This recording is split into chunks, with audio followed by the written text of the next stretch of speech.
எங்கள் ஏரியாவில் சுத்தமாக மழை இல்லை. ஆனால் ஒரு சில இடத்துல மட்டும் சின்ன சின்ன வெள்ளாம் பண்ணுற அளவுக்கு தண்ணி இருக்குது. எப்படின்னா ஒரு 30 சென்ட்டு 40 சென்ட்டு அந்த மாதிரி.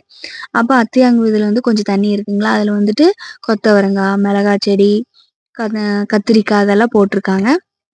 சந்தைக்கும் மார்க்கெட்டுக்கு கொண்டு போவாங்க. அத்தை வந்து சொல்லியிருந்தாங்க, காயெல்லாம் இருக்குது வந்து பொறிச்சிட்டு போங்க அப்படின்னு சொல்லியிருந்தாங்க. அதுக்கு பொறிக்கிறதுக்காக நான் போயிருந்தேன். அப்புறம் அந்த வேஸ்ட் காயும் எடுத்துகிட்டு வரலாம். அந்த கத்திரிக்காய் வந்து கொஞ்சம் பழுத்தது, முத்துன காய், சொத்தை விழுந்த காய் அதெல்லாமே எடுத்துகிட்டு வரதுக்காக போயிருந்தேன். அப்போ வந்து காட்டுக்குள்ளே போகும்போது ஒரு ரூல்ஸ் சொல்லுவாங்க. என்னங்கன்னா, கத்திரிக்காய் பொறிக்கும்போது செப்பல் விட்டு தான் பொறிக்கணும். அது ஏன்னு தெரிஞ்ச ஒரு கமெண்ட் பண்ணுங்க. சொத்தை விழுகும் அப்படியெல்லாம் சொல்லுவாங்க. அப்புறம் மடியில் வந்து கத்திரிக்காய் போடக்கூடாது அப்படி சொல்லுவாங்க.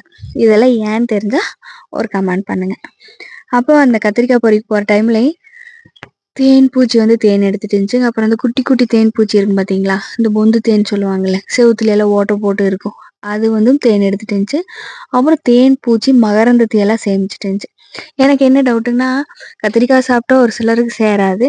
இந்த தேன் எடுத்துட்டு போய் அது கக்கி வச்சு தான் நம்மளுக்கு கொடுக்குதாமா. ஆனால் அது ரொம்ப நல்லது, ஹெல்தியும் கூட. இதில் இருக்கிற மகரந்தத்தை எல்லாம் கொண்டு போய் வச்சு தான் நம்மளுக்கு கொடுக்குது. எவ்வளோ நல்லதெல்லாம் எனக்கு தெரியல. தேன் பூச்சி நம்மளுக்கு நல்லா தான் செய்யணும்னு நம்பிக்க வேண்டியதான்.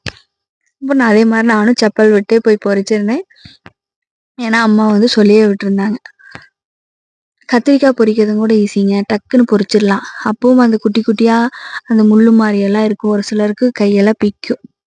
அதெல்லாம் கொஞ்சம் பார்த்து தான் பொறிக்கணும். சேராதவங்க பொறிக்க முடியாது. இந்த கொத்தவரங்காய் பொறிக்கிறது இன்னும் பிரச்சனை என்னங்கன்னா, அது குட்டி குட்டியாக இருக்குது. ஒரு காய் பொறிச்சோம்னா அதோட பிஞ்சு இருக்கிறது சேர்ந்து பிஞ்சு வருது, பூவும் சேர்ந்து பிஞ்சு வருது. அதனால இது ரொம்பவுமே ரிஸ்க்கு. அப்புறம் இது சமைக்கிறப்போ கட் பண்ணுறதும் ரிஸ்க்கு. எல்லாமே கஷ்டம்தான். இருந்தாலும் கொஞ்சமாக பொறிச்சிட்டு முத்துன காயாக பொறிச்சிட்டு வந்துட்டேன். இது வந்துட்டு சிப்ஸ் எல்லாம் போடுவாங்கல்ல, ட்ரை பண்ணிவிட்டு இந்த ரோடு சைடு கூழ் கடையெல்லாம் வச்சுருப்பாங்கல்ல, நிறைய பேர் இது சேலும் பண்ணுறாங்க. அதெல்லாமே இந்த கொத்தவரங்காயில் தான். அப்புறம் ஒரு ஒரு வண்டு மட்டும் ஒரு பூலேருந்து இன்னொரு பூவுக்கு அந்த மகரந்தத்தை எல்லாத்தையும் கொண்டு போய் வச்சுட்டு இருந்துச்சு. சொல்லப்போனால் டெஸ்ட் டியூப் பேபி மாதிரி இது ரெடி பண்ணிட்டு இருந்துச்சு. நிறைய கத்திரிக்காய் வர்றதுக்கு இது நிறைய ஹெல்ப் பண்ணிட்டு இருந்துச்சு. அதோட சத்தத்தை மியூட் பண்ணாமல் வச்சுருக்கேன், கேட்டு பாருங்கள் எப்படி இருக்குன்னு. தேங்க்யூ.